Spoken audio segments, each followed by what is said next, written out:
Docteur, pouvez-vous nous expliquer qu'est-ce que l'apnée du sommeil?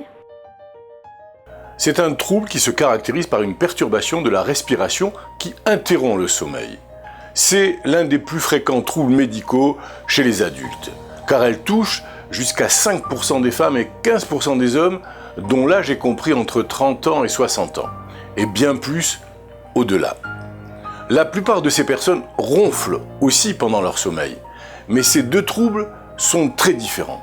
Les ronflements sont incommodants, mais l'apnée du sommeil peut mettre la vie en danger. Durant une crise d'apnée, la concentration d'oxygène dans l'organisme peut diminuer considérablement et celle du gaz carbonique augmente. Le cœur doit donc travailler plus fort, plus vite pour compenser ce déséquilibre. À chaque fois qu'il y a une interruption de la respiration, le cerveau envoie un signal de réveil pour que la personne recommence à respirer. Ces gens n'arrivent jamais à passer une bonne nuit. Quelles peuvent être les causes de l'apnée du sommeil?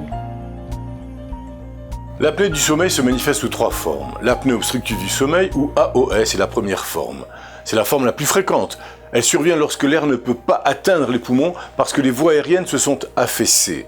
L'AOS touche plus fréquemment les hommes et les personnes obèses, surtout celles qui dorment couchées sur le dos.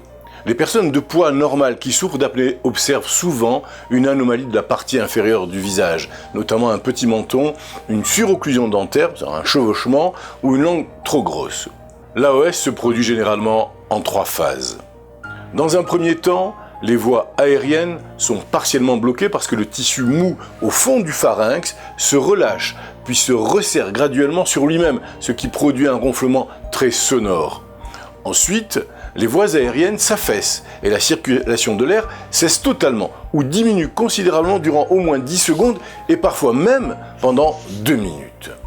Enfin, la personne se réveille brièvement sans vraiment s'en rendre compte, en ayant la sensation de s'étrangler ou en suffoquant. Après avoir repris son souffle, elle se rendort et le cycle recommence. L'apnée centrale du sommeil est tout à fait rare. Elle se produit quand le cerveau omet d'envoyer les signaux qui assurent une prise régulière d'oxygène pendant le sommeil. Une affection neurologique, par exemple une maladie du cerveau et une grave maladie cardiaque peuvent être à l'origine d'une apnée centrale du sommeil, ainsi également que certains médicaments, en particulier les puissants médicaments contre la douleur comme la morphine et les autres narcotiques. Enfin, l'apnée du sommeil mixte, qui comme son nom l'indique, associe les deux autres formes d'apnée. Elle se manifeste d'abord par une apnée centrale qui évolue ensuite vers l'apnée obstructive du sommeil.